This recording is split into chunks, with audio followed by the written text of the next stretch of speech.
మన Chiranjeevi vascular and multi specialty hospital దేశంలోనే best vascular and endovascular facilities and all multi specialty care. Suman TV ప్రేక్షకులకు నమస్కారం. July 21 నుంచి 31వ తారీఖు వరకు కుంభరాశి వారికి ఏ విధంగా ఉండబోతుంది, పాటించాల్సిన పరిహారాల గురించి తెలియజేయడానికి ప్రస్తుతం మనతో పాటు ఉన్నారు ఆస్ట్రో యోగం నిర్వాహకులు, ప్రముఖ జ్యోతిష్యులు బ్రహ్మశ్రీ నందిబట్ల శ్రీహరి శర్మ గురుగారు. వారితో మాట్లాడతాం. గురుగారు నమస్కారం. గురుగారు, వాగర్థవివ సంపృక్తౌ వాగర్థ ప్రతిపత్తయే జగతః పితరౌ వందే పార్వతీ పరమేశ్వరౌ. ఆదిత్యాయ చ సోమాయ మంగళాయ బుధాయ చ గురు శుక్ర శనిభ్యశ్చ రాహవే కేతవే నమః. శృంగేరి జగద్గురు పీఠాధిపతులకి, కంచి పీఠాధిపతులకి నమస్కారములు తెలియజేసుకుంటూ కార్యక్రమాన్ని ప్రారంభిద్దాం. గురుగారు, మరి 21 నుంచి 31 తారీఖు వరకు కుంభరాశి వారికి ఎలా ఉండబోతుంది? గ్రహ సంచారం వలన ఏం మార్పులు జరిగి ఎలా ఫలితాలు ఉండబోతున్నాయి గురుగారు?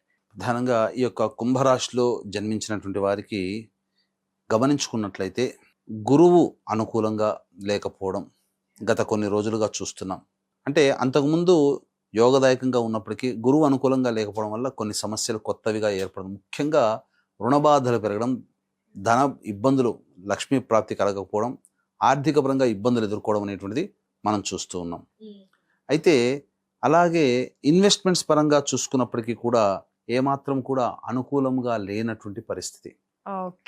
అందుకని వీక్షించేటువంటి ప్రేక్షకులు కుంభరాశిలో ఉన్నటువంటి వాళ్ళు స్టాక్స్లలో పెట్టుబడులు పెట్టకండి, ఇది ఏమాత్రం కూడా యోగ్యము కాదు. ఈ విషయాన్ని గమనించుకోవాలి. ఇక ప్రధానంగా ఏదైనప్పటికీ కూడాను ఫైనాన్స్ ఒకరికి డబ్బులు అప్పుగా ఇవ్వడం అంత మంచిది కాదు. ఈ యొక్క సమయాలు అనుకూలంగా లేవమ్మా. కాబట్టి ధనపరంగా జాగ్రత్తలు ఉండాలి. ఇప్పటికే చాలా గ్రహాలు అనుకూలంగా లేవు. అటువంటిది ఇప్పుడు ఈ యొక్క శని భగవాన్ కూడా వక్రీకరించి ఉన్నటువంటి కారణం 27వ తారీఖు నుంచి జన్మశనిలోకి వచ్చేసేస్తారు. జన్మశని ప్రభావము ఇటు కుటుంబ శని ప్రభావం అనేటువంటిది ఏక విధాలుగా ఉంటుంది. కాబట్టి ఇక జాతకరీత్యా ఈ సంబంధించినటువంటి గ్రహాలు చాలా మటుకు అనుకూలంగా లేవమ్మా. ఇటు శుక్రుడు అనుకూలంగా లేడు. ఈ కారణం చేత వివాహ సంబంధాల విషయాల్లో ప్రేమికుల మధ్య లేదా దంపతుల మధ్య కొంత పొరపచ్చాలు రావడం, వివాహ సంబంధ విషయాల్లో అబ్బాయిలు అమ్మాయిలు కాస్త ఇబ్బందులు ఎదుర్కోవడం, సరిగ్గా సంబంధాలు కుదరకపోవడం లాంటివి, ఇలాంటివన్నీ జరుగుతాయి. కానీ ఒకే ఒక్క మెరుగైనటువంటి పరిస్థితి ఏమి అంటే ఉద్యోగులకి, అనగా నిరుద్యోగస్తులకి ఉద్యోగం లభిస్తుంది కానీ సంపాదిస్తారు, కానీ ఖర్చు కూడా ఎక్కువగా ఉండడం వల్ల సంపాదించిందంతా పోతుంది. ఆల్రెడీ ఉద్యోగం చేస్తున్నటువంటి వాళ్ళకి మంచి ప్రమోషన్స్తో కూడుకున్నటువంటివి ఉంటాయి. ఉద్యోగపరంగా అభివృద్ధి ఉంటుంది తప్ప మిగతా ఏ విషయంలోనైనా కానీ బాగా తొందరగా ఖర్చులు అయిపోతుండడం, డబ్బుల కోసం ఎదురు చూడాల్సినటువంటి పరిస్థితి రావడం, ఏది ఏమైనప్పటికీ కూడా అనుకూలంగా లేనటువంటి పరిస్థితి యొక్క కుంభరాశిలో జన్మించినటువంటి వారికి గోచరం అవుతుందమ్మా. కాబట్టి అన్ని విధాలుగా జాగ్రత్తలు పాటించాలి. విద్యార్థులు కూడా ఈ సంబంధించినటువంటి సమయాన్ని ఏమాత్రం కూడా తేలికగా తీసుకోకూడదు. ప్రతిదీ కూడాను ఛాలెంజింగ్ గానే తీసుకొని ముందడుగు వేయాలి. కాబట్టి మొక్కవోని ఆత్మధైర్యంతో ముందడుగు వేస్తేనే ఈ సంబంధించినటువంటి కుంభరాశిలో జన్మించినటువంటి వాళ్ళు కొంతకాలం ఇబ్బంది పడక తప్పదు. నా ఉద్దేశం ప్రకారం అక్టోబర్ వరకు ఇలాంటి సమస్యలు ఎక్కువగా ఉంటాయి. కాబట్టి ఇక అధైర్యపడకుండా ధైర్యంతో ముందడుగు వేస్తే ఈ కుంభరాశిలో జన్మించినటువంటి వాళ్ళకి చాలా మంచి జరుగుతుంది. అన్నిటికంటే మించి ఈ కుంభరాశిలో జన్మించినటువంటి వాళ్ళకి దైవానుగ్రహం ఇప్పుడు కావాలి. ఎందుకనంటే ఎంత ఇబ్బందులు ఉన్నా, ఇప్పుడు ఎంత ఎండ ఉన్నా, ఎంత వాన వస్తున్నా గొడుగు పట్టుకుంటే మనం రక్షింపబడతాం కదా, ఎండ నుంచి వాన నుంచి. అలాంటి ఆచ్ఛాదన ఇచ్చేది గొడుగు లాంటిదే దైవానుగ్రహం. ఈ దైవానుగ్రహాన్ని పొందారనుకోండి, ఎన్ని సమస్యలున్నా కూడా బాధించవు. సమస్యలు ఉంటాయి కానీ ఆ సమస్యలు మనల్ని బాధించకుండా ఆ సమస్యల్ని ఎదుర్కోగలిగే మానసిక ధైర్యం ఈ యొక్క కుంభరాశిలో జన్మించినటువంటి వారికి ఉంటుంది. కాబట్టి చక్కగా దైవానుగ్రహానికి మించినది కుంభరాశి వారికి వేరే ఇంకా ఏ పరిహారము లేదు అని చెప్పడంలో ఏమాత్రం సందేహం లేదు. గురువుగారు, మరి ఏంటి 21 నుంచి 31 తారీఖు వరకు ఆదాయ వ్యయ అలాగే మానసిక పరిస్థితి ఎలా ఉండబోతోంది? ప్రధానంగా గమనించుకున్నట్లయితే సమస్యలన్నీ ఇట్లాగే ఉన్నప్పటికీ కూడా మంచి రోజులంటూ ఉండవా అనంటే కొన్ని రోజుల్లో 21వ తారీఖు నుంచి 31వ తారీఖు వరకు చెప్పుకునే కొన్ని రోజుల్లో మంచి మరియు చెడు కూడా ఉంటాయని చెప్పవచ్చు. అయితే ప్రతి మనిషి కూడాను సొంత ఇంటి కల నెరవేరాలని కోరుకుంటాడు. అలాగే ఆర్థిక పరంగా లోన్స్ శాంక్షన్ కావాలి, ధనప్రాప్తి కలగాలి, అలాగే విద్య, వివాహ, ఉద్యోగ, దాంపత్య, అనారోగ్య సమస్యలు ఏవి ఉన్నా అవి తొలగిపోవాలి. ప్రస్తుతం శని 27వ తారీఖు నుంచి మారాడు కాబట్టి, అంటే మారాడంటే వక్రీకరించిన స్థితిలోకి వెళ్తున్నాడు కాబట్టి అన్ని రాశులు 12 రాశుల వరకు శని ప్రభావము ఇబ్బందిగానే ఉంటుంది. కాస్త మంచి చెడు చెప్పుకోవాలమ్మా. కాబట్టి ఇక అన్నిటికంటే మించి శత్రు సమస్యలు, కోర్టు సమస్యలు, ఆస్తి తగాదాలు, ప్రయోగ బాధ నుంచి బయటపడాలని అనుకునేటువంటి వాళ్ళు మన తొలి ఏకాదశి సందర్భంగా రాత్రి 9 గంటలకి మన పీఠం ఆధ్వర్యంలో వారాహి, ప్రత్యంగిర, బగళాముఖి, రాజశ్యామల, ధూమావతి, శనైశ్చర హోమాది కార్యక్రమాలు జరిపించి పూజ చేసిన వారాహి మాల ఇవ్వడం జరుగుతుంది. అవకాశం ఉన్నటువంటి వాళ్ళు స్క్రీన్పై కనిపిస్తున్న నెంబర్కి 25వ తారీఖు రాత్రి 8 గంటల లోపల గోత్రనామాదులు నమోదు చేసుకోవచ్చు.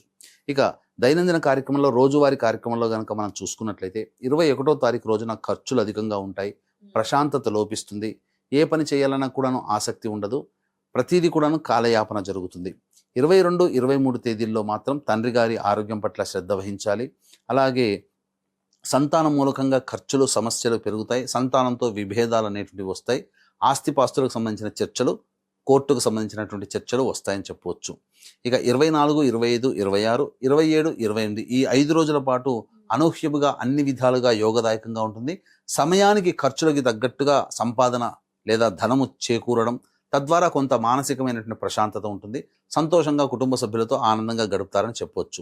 ఇక 29, 30, 31 ఈ తేదీల్లో గనక చూసుకున్నట్లయితే ప్రధానంగా ఈ యొక్క కుంభరాశిలో జన్మించినటువంటి వారికి అనుకూలత తక్కువగా ఉంది. ఏ పని చేసినప్పటికీ కూడాను కొంత ఇబ్బందికర పరిస్థితులు అనేటువంటివి ఉంటాయి. వృధా ప్రయాణాలు ఎక్కువగా ఉంటాయి, మానసికమైనటువంటి పరిస్థితి సరిగ్గా ఉండదు, నిద్ర పట్టక ఇబ్బంది పెడుతూ ఉండడం, అలాగే ఏ పని చేస్తున్నా ఆ పనులలో ఆటంకాలు అనేవి ఉండడం, ధనప్రాప్తికి అనగా జీతం ఎప్పుడు వస్తుందా, రాని బాకీలు ఎప్పుడు వసూలు అవుతాయా, ఇస్తానన్న వాళ్ళు ఎప్పుడు ఇస్తారా అని ఎదురు చూడాల్సిన పరిస్థితి వస్తుంది. అంతగా ఖర్చులు అనేటువంటివి ఈ ఆఖరి రోజుల్లో ఈ యొక్క కుంభరాశిలో జన్మించినటువంటి వారికి ఉంటాయని చెప్పొచ్చు. ఏది ఏమైనప్పటికీ కూడాను శని అనుకూలంగా లేడు, రాహు అనుకూలంగా లేడు, కుజుడు అర్ధాష్టమ కుజ ప్రభావము.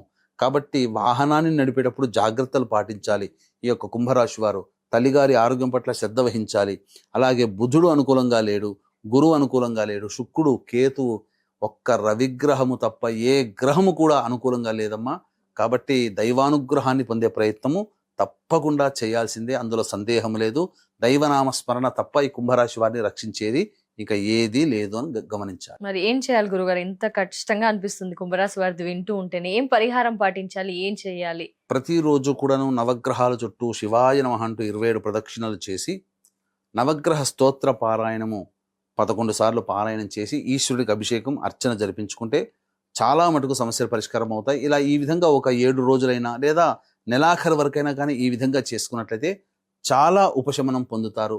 లేదు ఇంతకంటే గొప్పగా నవగ్రహాన్ని శాసించే అంతరిక్ష దేవతలైనటువంటి దశమహావిద్యలలో భాగంగా ప్రత్యంగిర, బగళాముఖి, వారాహి, రాజశ్యామల, ధూమావతి, శనైశ్చర హోమాది కార్యక్రమాలు మన పీఠం ఆధ్వర్యంలో జూలై 25వ తారీఖు రోజున తొలి ఏకాదశి సందర్భంగా జరుగుతున్నాయి. రాత్రి 8 గంటల లోపల స్క్రీన్పై కనిపిస్తున్న నెంబర్కి కాంటాక్ట్ చేసి గోత్రనామాలు నమోదు చేసుకుంటే ఆ విధంగానైనా కానీ దైవానుగ్రహాన్ని మనం సంపాదించుకోవచ్చు. తప్పకుండా. ధన్యవాదాలు గురుగారు. నమస్కారం. సర్వం శ్రీ ఉమామహేశ్వర పర బ్రహ్మార్పణమస్తు. సో ఎస్, చూసారు కదా, గురువు గారు కుంభరాశి గురించి అయితే వివరణ ఇచ్చారు. ఖచ్చితంగా పరిహారాన్ని పాటించండి, మెరుగైన ఫలితాల్ని పొందండి. అలాగే గురువు గారి ఆధ్వర్యంలో జూలై 25న వారాహి అమ్మవారి పూజలో కానీ, హోమంలో కానీ మీ గోత్రనామాదులు నమోదు చేసుకోవాలనుకుంటే కనుక స్క్రీన్ పై నెంబర్ ఉంటుందండి, వెంటనే కాల్ చేసి మిగతా డీటెయిల్స్ ని తెలుసుకోండి. నమస్కారం.